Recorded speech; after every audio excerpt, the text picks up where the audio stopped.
Situasi ini membuat banyak orang bertanya, apakah benar sepak bola yang menjunjung tinggi sikap fair play dalam setiap pertandingannya bisa dilepaskan begitu saja dari kepentingan politik?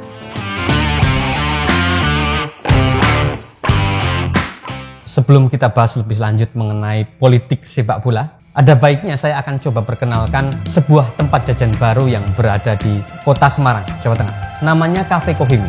Silakan kawan-kawan mengunjungi media sosialnya di Instagram Cafe Coffee Me. Harga makanan dan minumannya terjangkau, khususnya untuk kalangan mahasiswa. Karena lokasinya ini sendiri berada di lingkungan mahasiswa. Tempatnya ada di Jalan Patemon, Kecamatan Gunung Pati, Kota Semarang, Jawa Tengah. Bagi kawan-kawan yang misalnya ingin mencicipi panganan atau jajanan serta minuman di tempat itu, dipersilahkan untuk datang. Recommended pokoknya, terutama dari segi harga.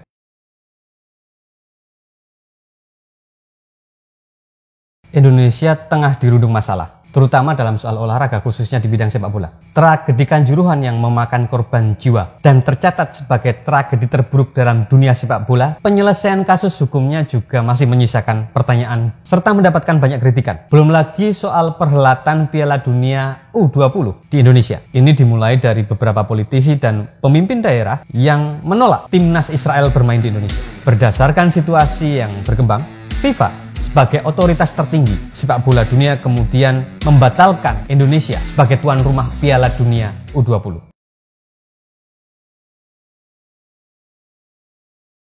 Soal politik di tubuh FIFA sebenarnya telah menjadi rahasia umum. Salah satu film dokumenter investigatif berjudul FIFA Uncovered misalnya menggambarkan bagaimana sisi gelap dari organisasi sepak bola dunia tersebut. Juga muncul pertanyaan bagaimana sikap FIFA yang terkadang dinilai bersikap ganda terhadap para anggota federasi. Pertanyaan yang banyak sekali muncul, misalnya mengapa ada perbedaan perlakuan antara Rusia dan Israel dalam konteks persepak bolaan dunia. Kita ketahui bersama-sama Rusia dilarang tampil pada Piala Dunia 2022 lalu karena dianggap melakukan kejahatan kemanusiaan. Rusia melakukan invasi ke Ukraina. Tak hanya itu, klub-klub asal Rusia juga dilarang tampil pada kasta sepak bola Eropa. Ini berbeda dengan sikap FIFA terhadap Israel. Meski banyak pihak yang juga mengakui apa yang dilakukan Israel terhadap Palestina sebenarnya nyaris sama dengan apa yang dilakukan oleh Rusia terhadap Ukraina. Kita juga ingat bagaimana kontroversinya Piala Dunia 2022 lalu yang diadakan di Qatar. Negara Qatar pada waktu itu menolak LGBT. Ini adalah pandangan yang cukup berbeda dengan pemahaman mayoritas negara-negara Eropa yang tergabung dalam FIFA. Tapi, toh dengan segala kontroversinya, Piala Dunia 2022 yang ada di Qatar tetap terselenggara. Meski Qatar jelas-jelas punya kebijakan untuk melarang LGBT. Harus diakui memang bahwa FIFA ini mempunyai hukum tersendiri. Hukum yang kemudian ia turunkan kepada anggota federasinya. Hukum yang dimaksud tentu saja bersifat otonom dan mandiri. Dan ini berada di luar yurisdiksi negara-negara lain. Sebuah contoh misalnya, penentuan siapa saja negara yang berhak ikut serta dalam sebuah kompetisi, termasuk Piala Dunia. Ini sesuatu yang tidak bisa dicampuri oleh negara lain, termasuk soal Israel misalnya. Meski menurut sebagian masyarakat di Indonesia dan sebagian politisi di Indonesia, Israel dianggap melakukan penjajahan di Palestina dan ini tidak sesuai dengan konstitusi di Indonesia. Tetapi jika FIFA tidak mempermasalahkannya, maka Israel tetap bisa mengikuti kompetisi. Setuju atau tidak? FIFA sudah mempunyai interpretasi hukumnya sendiri, terlepas dari pro kontra soal Israel. Ini salah satu contoh penerapan hukum FIFA yang melampaui hukum dan konstitusi di sebuah negara. Pertanyaannya kemudian lebih spesifik, bagaimana dengan Indonesia?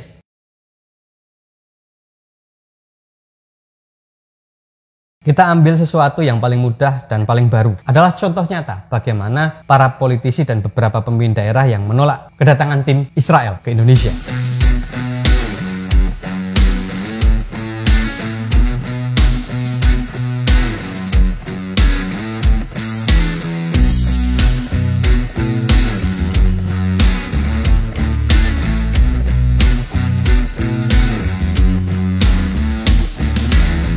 Mau tidak mau, hal itu tentu saja menimbulkan kegaduhan. Karena penolakan tersebut justru dilakukan ketika beberapa daerah sudah mempersiapkan stadion untuk kepentingan pertandingan Piala Dunia U20 yang tentu saja memakan banyak biaya. Daerah tersebut tentu saja sudah mengeluarkan dan menggelontorkan dana untuk memperbaiki fasilitas yang ada di stadion.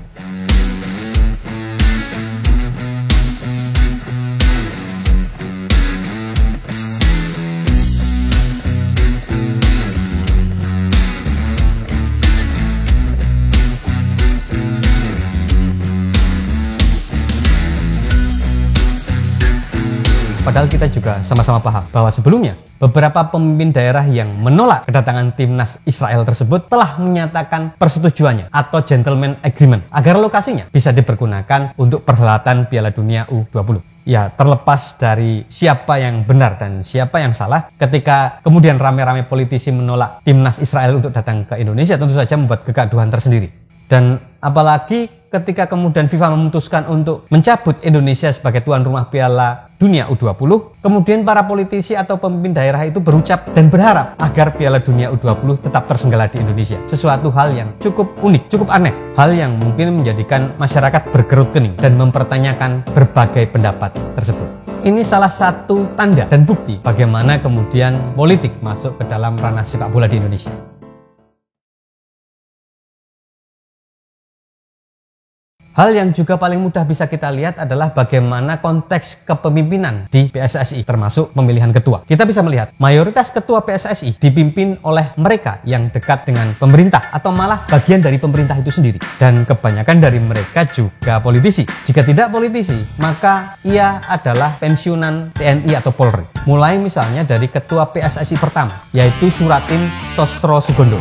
Ia seorang pejuang kemerdekaan yang mempunyai ikatan saudara dengan Dr. Sutomo, pendiri organisasi Budi Utomo. Ia juga aktif pada Tentara Keamanan Rakyat. Sebutlah nama-nama lain yang juga seorang politisi, seperti Ali Sadikin yang pernah menjabat sebagai Gubernur DKI. Ada Azwar Anas, ia adalah seorang menteri pada zaman pemerintahan Orde Baru. Di era sekarang mungkin ada Agung Gumelar yang juga salah seorang jenderal TNI dan sekaligus seorang politisi dan mantan menteri. Kemudian ada Nurdin Halid, Lanyala Mataliti, Edi Rahmayadi yang kesemuanya mempunyai latar belakang sebagai seorang politikus. Selain pernah ada di lingkungan TNI seperti Edi Rahmayadi. Kini PSSI dipegang oleh Erick Thohir. Oke, sosok ini banyak diharapkan karena mempunyai kapabilitas di bidang manajemen olahraga. Karena ia pernah memiliki klub Inter Milan di Italia. Tetapi hal ini juga tidak bisa dipungkiri bahwa ia adalah seorang politisi yang saat sekarang bahkan masih aktif menjabat sebagai menteri di pemerintahan Presiden Joko Widodo. Berbagai kenyataan tersebut merupakan indikasi halus bahwa sepak bola sebagai olahraga tidak bisa dipisahkan dari proses politik. Bagaimanapun, sepak bola adalah sebuah entitas ekonomi yang cukup tinggi dan olahraga yang paling digemari di Indonesia, bahkan dunia. Sebagai sebuah kesimpulan, kita bisa mengatakan bahwa kalau kita mengharapkan bahwa sepak bola lepas dari kegiatan politik, tentu saja hal ini susah untuk dilakukan. Karena pada kenyataannya, sejarah telah membuktikan bahwa sepak bola dan politik begitu dekat, begitu kental. Idealnya memang sepak bola dipisahkan dari politik agar entitas PSSI benar-benar profesional. Akan tetapi, harapan tersebut atau kondisi ideal tersebut mungkin susah dicapai. Karena kalau kita melihat apa yang terjadi di tubuh FIFA sebagai induk olahraga sepak bola, kemudian turun ke PSSI sebagai induk olahraga sepak bola yang ada di Indonesia, kesan politik masuk ke dalam ranah sepak bola semakin terasa dan begitu kental. Artinya, sama sekali tidak bisa dipisahkan antara politik dan sepak bola.